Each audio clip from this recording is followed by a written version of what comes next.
Welcome to the All Things Energy podcast. We are here to power up your understanding of the energy industry with electrifying topics and some stellar guests. And speaking of guests, joining me all the way on the other side of the state of Texas is Adam Showalter with SignaTech Solar. Adam, welcome to the All Things Energy podcast. Thank you, Josh. I appreciate you having me. Yeah, absolutely. So I threw something out there that I made some assumptions about your origins in Texas. I do know you're living currently in Texas. Tell us which part of Texas you're in right now. Yeah, so I currently live and am based out of the Northeast Texas region, Sulphur Springs to be exact. And that's pretty much where I grew up most of my life. I wasn't born there technically, but I still was born in Texas, and I'm proud of it. So where was birth and born? So that would be Conroe, Texas, just north of Houston. So you've kind of anchored the east side of Texas a little bit then. Correct. Yep.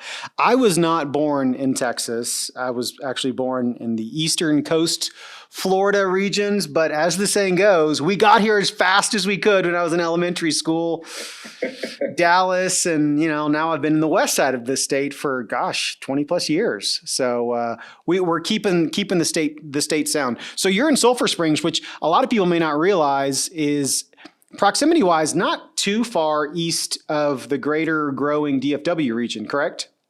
Correct. Yeah, it's pretty much right there in the middle between the Dallas, Fort Worth area and Texarkana, right there on the border. So yeah, it's pretty much right there in the middle. Right along the growth, and maybe similar to other parts of Texas, you guys, continue to kind of grow a little bit here and there. Kind of what's happening in Sulphur Springs. We'll talk about some of the energy stuff you guys are doing. So.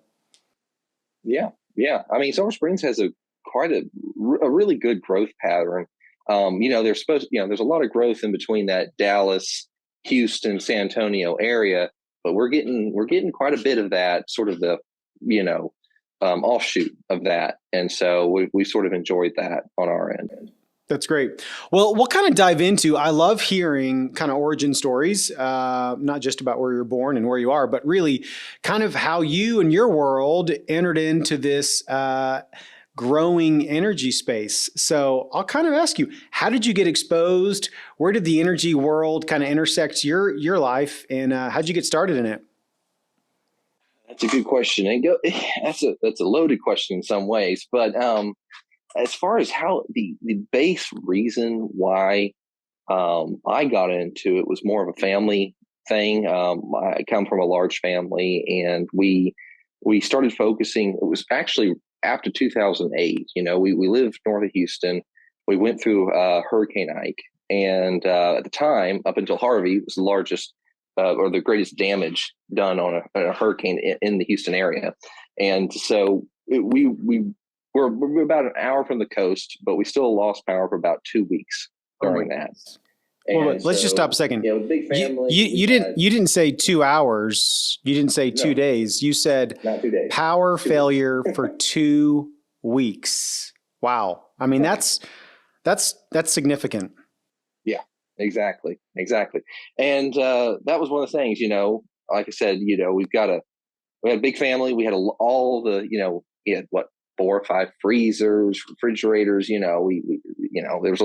had a lot to store that we stored up and all that. And losing power was not just inconvenient, but also just in some ways devastating for us for a short period of time in that 2 weeks. And so that really kicked off just a conversation we had among ourselves of there's got to be a way to make this to make this not as difficult or not have to go through this again. One was to get a little bit away from the coast. That was one of the ideas. Maybe not be so near hurricanes, but that's what really got us into really looking into solar energy as an alternative for that. It really was more of a self-sufficiency drive. That was the drive to be able to. We weren't even, when we set out, we weren't even looking to do like a whole home backup or anything like that. It was just, can we at least cover some refrigerators, some freezers, and not have to go through this exactly like this again?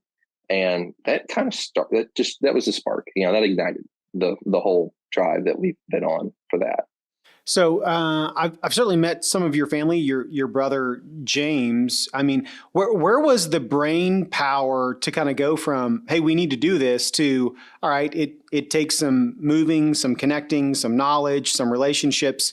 So how did you go from, let's try to solve this, to, hey, let's put some practical solutions around it? Well, I can't say we were the most prepped to even really get into it. We didn't come from we weren't financially well off enough to just dive into it, and costs weren't wasn't a concern. But we also we were kind of the type of people, the type of people that would jump into anything and then figure it out on the back end. Yep. And so that's what we did. That's what we decided to do. Was and you mentioned my brother. He really was the guy that really got into it, the geek about it. And so, we got a small little 12-volt inverter and 4 little panels, and just started just messing around with it, right? Yep. Just started testing it out, seeing what it looked like, what it was like. And of course, that was, I don't know, 12, 15 years ago, somewhere in that ballpark. And it the technology's been crazy different, since then. But it was enough for us to get a feel for the type of product it is, the type of how that worked, and how that could interface with actual real-time usage and all that. And just, it's kind of when we got hooked. Yep. So when did kind of going from everything you've just described, playing with it, tinkering with it, kind of like people play with the car, you're playing with some different energy assets, renewable assets. When did it move to actually, hey, this is a viable business. Let's put a business around this. And again, probably like everything else, trial and error. So what was that next kind of shift into actual, business? Yeah, so that was really something, because again, we set out to do this for ourselves, right? That was the start. That was the reason for it, is, can we make this work for ourselves? Can we get something? And so that's what we did. We started with a small system. It, supported and backed up part of the house, and mainly the critical loads, right? And then we thought, well, we could just add on to this. We could just keep going with this and take ourselves fully off grid, or take ourselves fully on solar. And so that's what we did. We expanded that, and that really, once we were able to get that together and had a success story, our own story about that, we had friends and neighbors who knew we were working on it, who thought, well, hey, that's a pretty neat little setup. Is there a way you could maybe do that for us, or can you look into see if we could do something in this case? And so we did it more of just trying to help our neighbors out, and that it started growing word of mouth. They started telling friends that, hey, I was able to work this out. And so, by doing this, and we had some people that helped me, and it's just one of those things where it really was a very grassroots word of mouth growth. But that's how we got started. And then after doing that for a little bit, we thought we could go full time doing this. We could do something. We could make something out of this. So that's really what took a couple of years, but and I love that story, because there's a purity in the motive behind it, and not saying that there's not purity around business formation and solving problems. I think there's always a root around that, but just the curiosity of, how do we fix this for ourselves? It makes me think of a little bit of the story of Michael Dell, right? As a freshman at the University of Texas, who's just tinkering with computers, in the early '80s, and building it for himself, and his college buddies are like, hey, can you do that for me? And hence that same, what you've learned and what you've solved, can you do that for me? That story, I just love, beautiful capitalism. If there's a solution you can bring to the market, and you do it in a way that really serves people well, that you guys have done, doesn't happen overnight. I think a lot of people that read the latest Insta stories, and overnight is not going to happen. Mark Cuban's like, I'm a 25-year overnight success. Yeah, 25 years. And I'll speak to that a little bit, because I think that's an important thing. And honestly, we weren't doing this consciously. We realized this on the back end, but we were going at a perspective of, well, we were doing, other work for, separate from solar, at the rates that were accommodating for our time and labor and all that.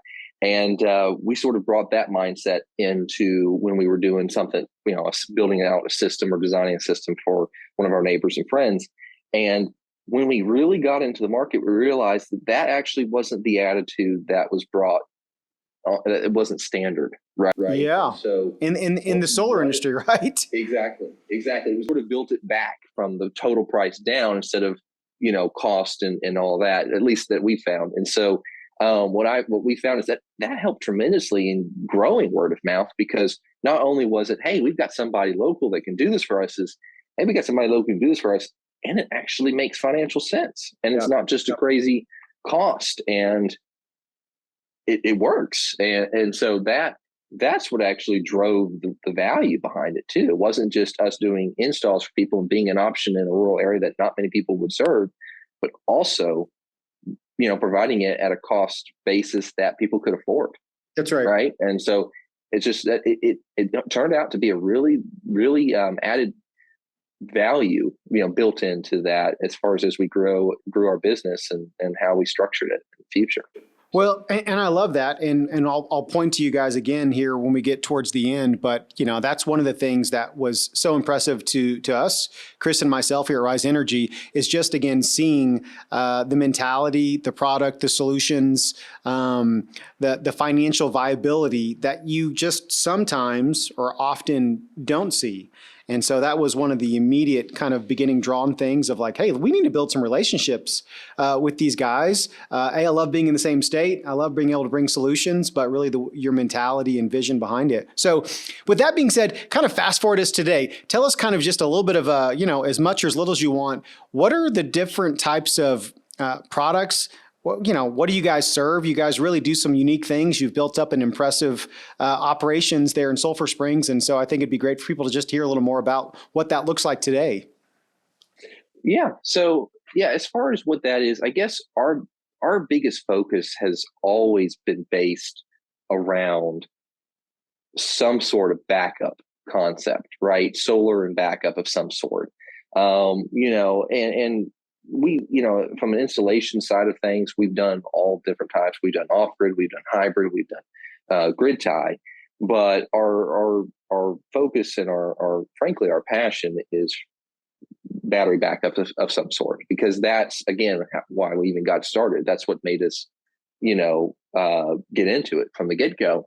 And, when we first got into it, battery backup in general was not the most viable option. And there were multiple points that made it difficult, multiple concepts. One was just the overall technology. The other one was cost, per kilowatt hour, right?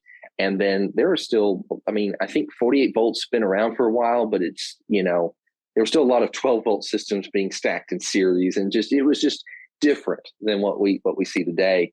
But as far as what we try to focus on is a system that can be self-supporting as much as possible, right? Can still interface with the grid, can still interface with higher loads, and of course interface with solar and all that, but something that can sort of support itself on its own most of the time. And that provides quite a few different points of value, right? Well, one, of course, is that you've got, that's what I mentioned before, the battery backup, right?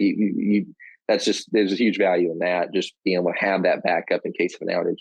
But what we found also is so valuable about that is the sort of the self-sufficiency that it provides when it comes to rising energy cost and different rate changes and real-time rate. That's another thing, that's, I think, is we're going to see more and more often and more and more of the only option being available on the open market as the years go by.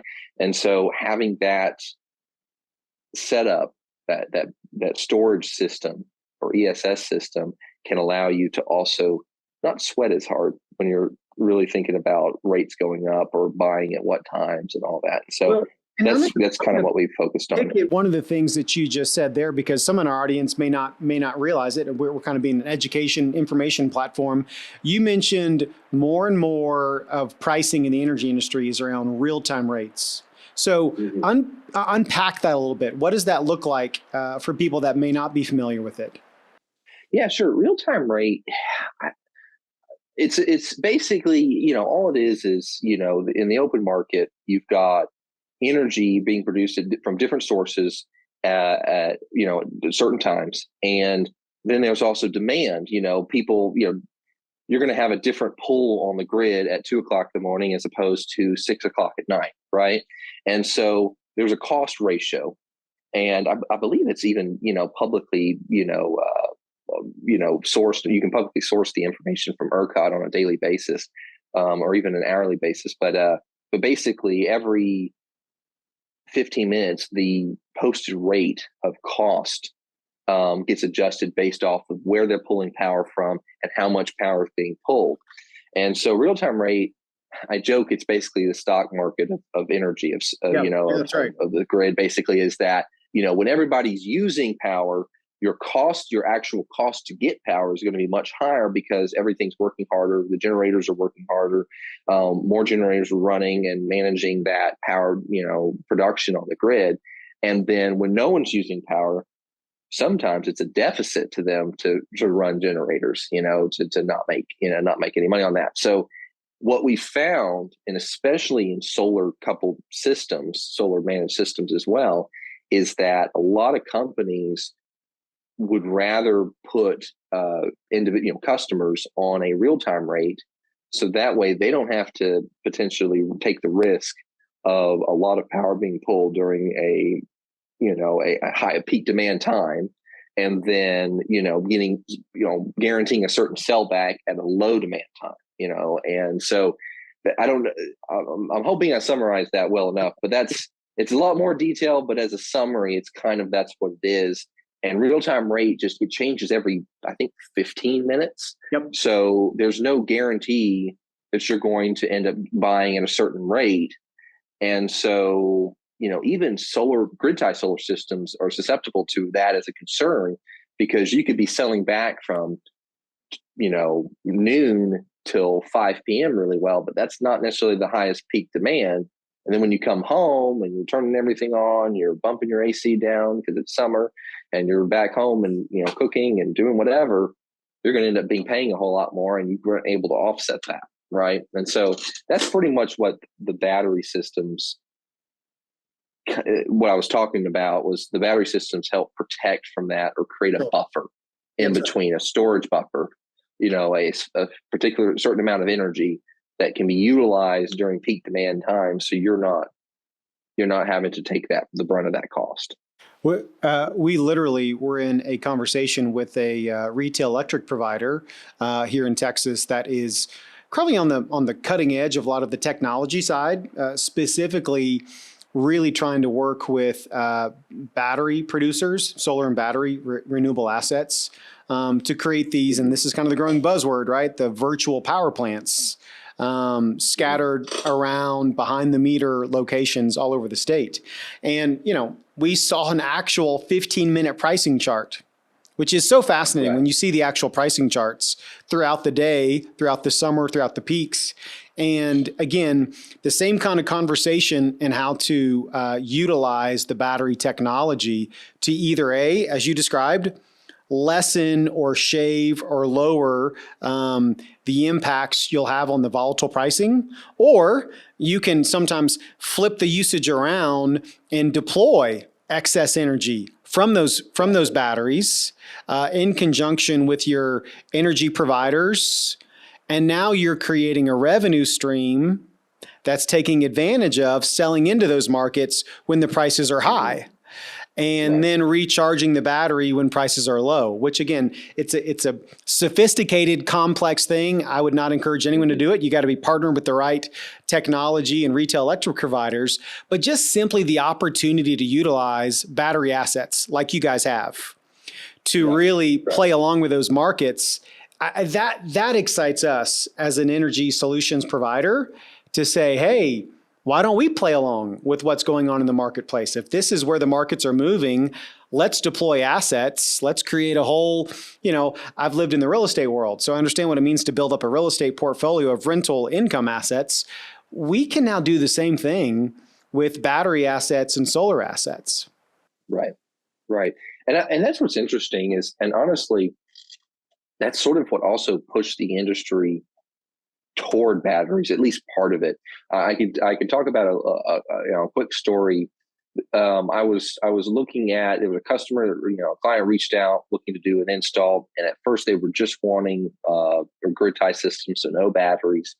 And they were on a co-op that actually would actually credit back a almost dollar for dollar value, so really good rate on it.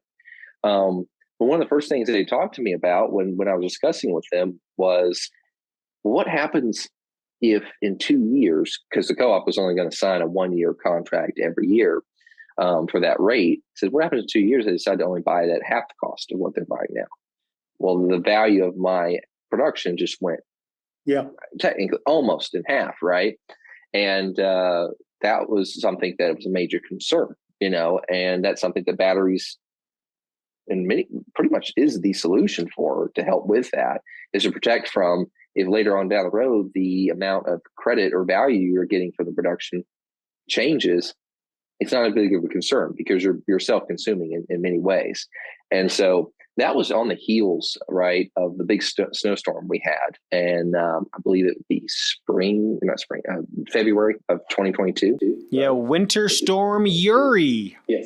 Yes. And so our own business saw a major change. About 80% of our installs were grid ties before that. And then it flipped. Around 80% of our installs after that were battery-based systems, hybrid systems. And so, I was just going to ask you that. Were they combination hybrid solar and battery then, it sounds like? I'm sorry, I did not hear. Were they combination solar batteries? Is that what you mean by hybrid?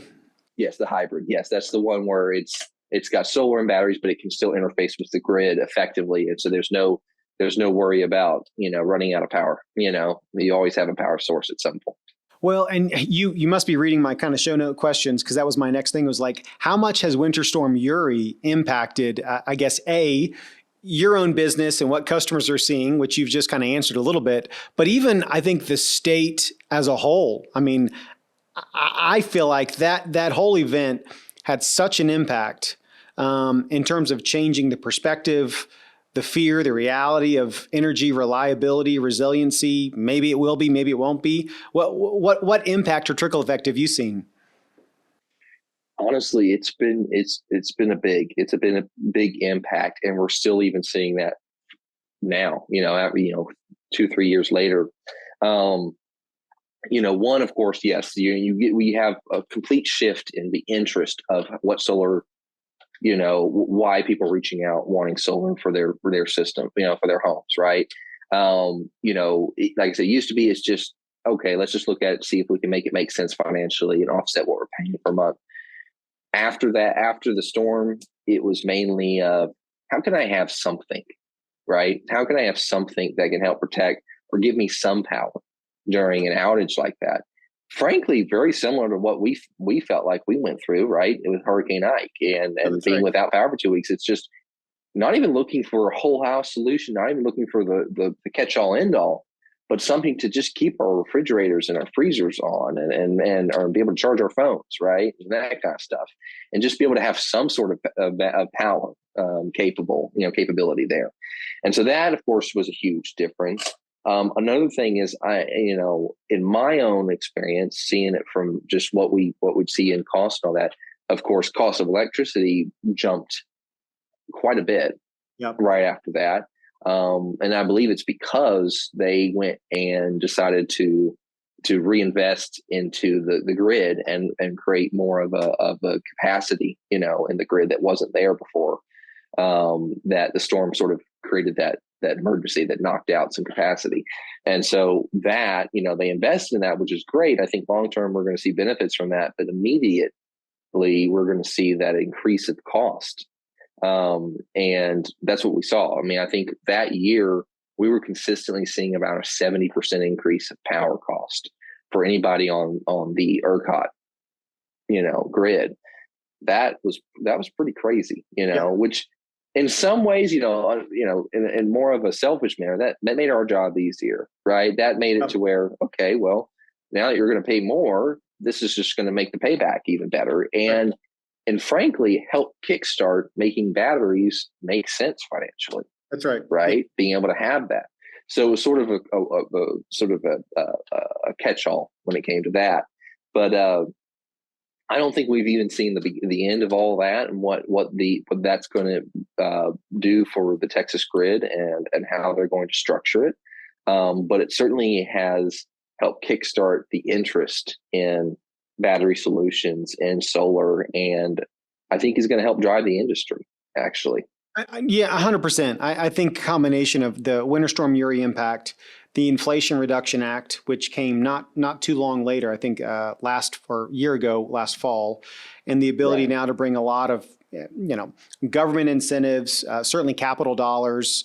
I read an article ERCOT put out just about 2 weeks ago where it said we didn't forecast the growth, not just in the demand and the power generation issues, but in we've got a lot of power production, renewable production down in the south part of the state, a lot of demand for the power in certainly the DFW northern part of the state, and we have to transmit that power between our power sources in the south.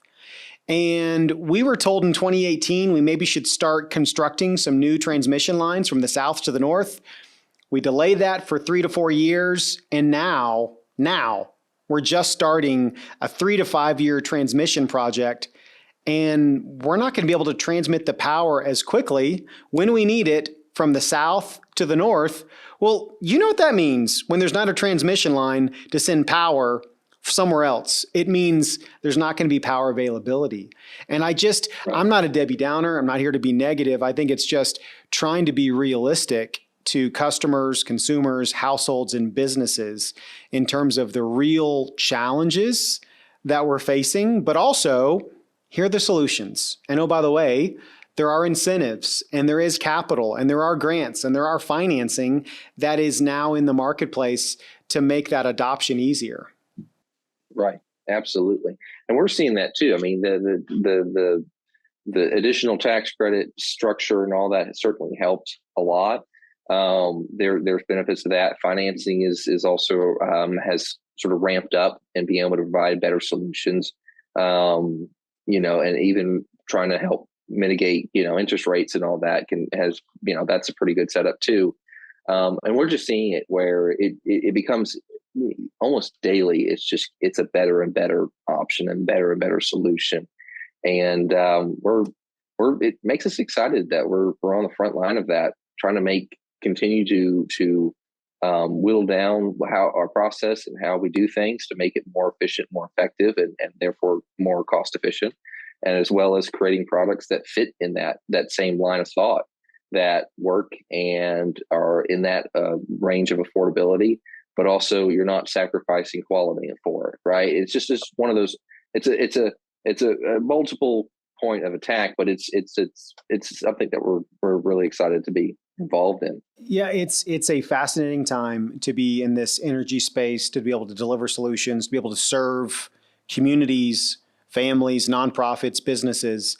I'm going to ask kind of a really simple question that we sometimes get, and I always love to kind of get your feedback on it. And it's this question that comes up from someone who's looking at solar. Maybe they don't quite see the value, understand a battery, but here's the question they ask. Hey, Adam, if I have solar in my house and power goes out, I'll still have power, right? What's the engineering explanation for why most solar installs on the home level may not? Yeah, we get that question often. And that's when I mentioned earlier about grid tie systems, right? And that's what we call it in the industry, is systems that are directly tied to the grid, interfacing with the grid and being managed with, in basically in the same line as the grid, to help with, taking solar and transferring it to the correct power in the house and offsetting loads at the house. Like I said, we get that question often because there's a lot of confusion on it, and I think rightfully so, because it doesn't seem to make sense why, if you had a system on the roof producing power, if the grid went down, why would it go down as well? But that's it's kind of in the name, is what we like to refer to. It's grid tied, right? It's directly tied to the first off, if the grid is even there, and then of course the what we call the health of the grid, right? Is it, dirty voltage, dirty power, within the hertz range and all that. And so basically, I think it's been over almost 20 years now that they've had the UL 1741 ruling on that. And basically what that means is they're trying to prevent a situation to where if the system is up and producing power and it's selling back, and then the grid shuts down and there's no more power coming from the grid, that doesn't necessarily prevent that power from being fed back on the grid forcefully. And what that does is, everyone has a transformer at their house, and that transformer is stepping down high voltage. I think it's around 7,000 volts, down to your standard 120, 240 that every home uses.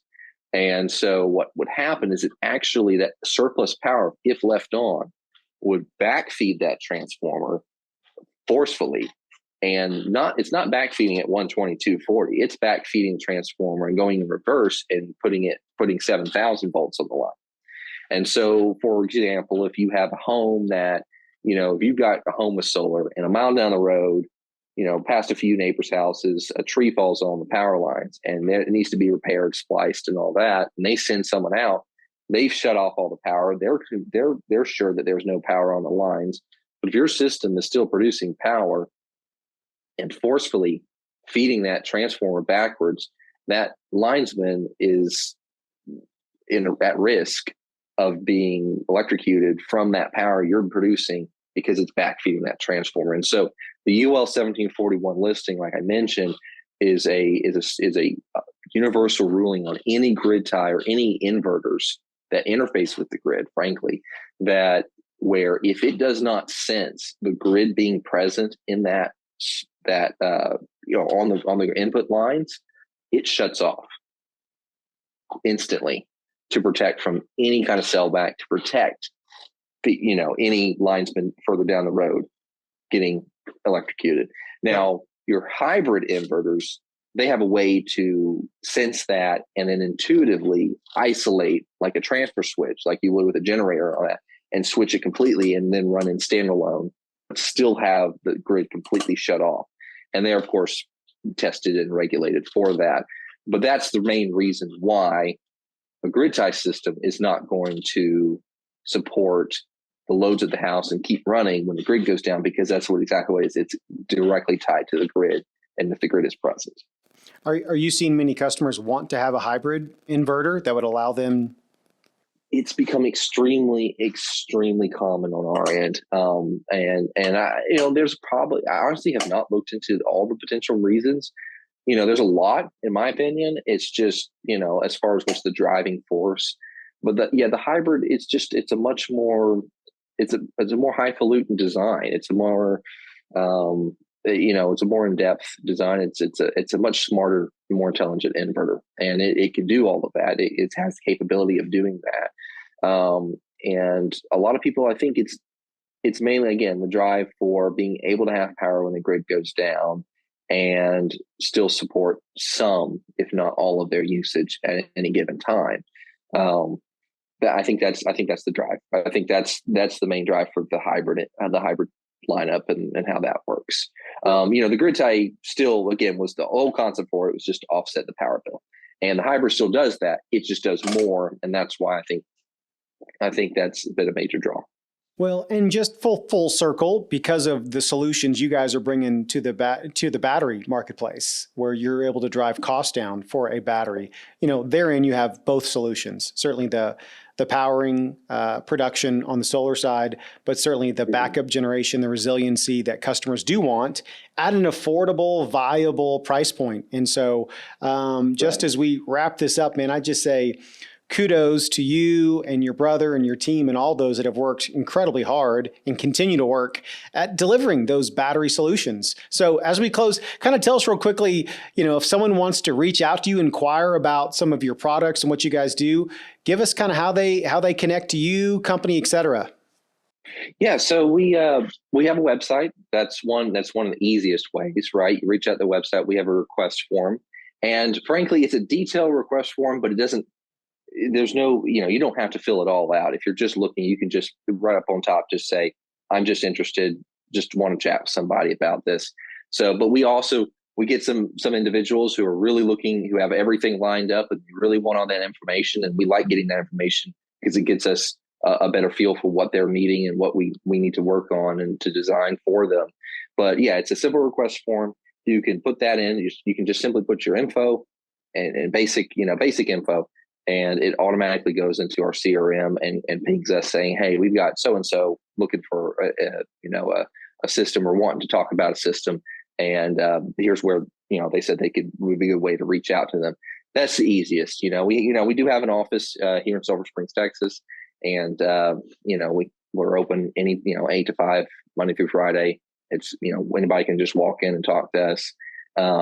We've got, you can call us on the phone, stuff like that. But, website's probably the most convenient way to be able to get and reach somebody. And it ports directly into our CRM and scheduling. So we know there's no one's left behind in that regard. No one's email's not going to spam, or something like that. So that's the best way, and as far as what we offer, we try to do everything. We offer a full turnkey option for any type of system, right? Whether it's grid tie, whether it's hybrid, whether it's an off-grid system.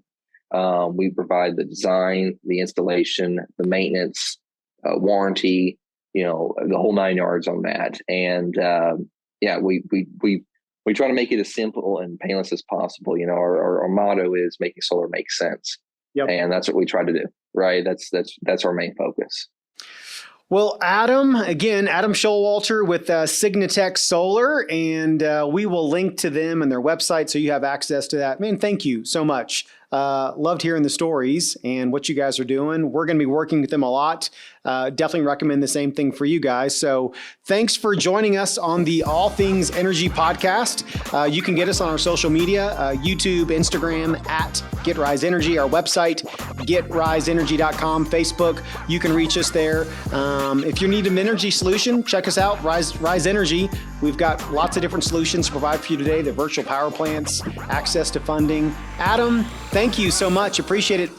Thanks for listening, and we'll catch you guys next time. Thank you, Josh. Appreciate it.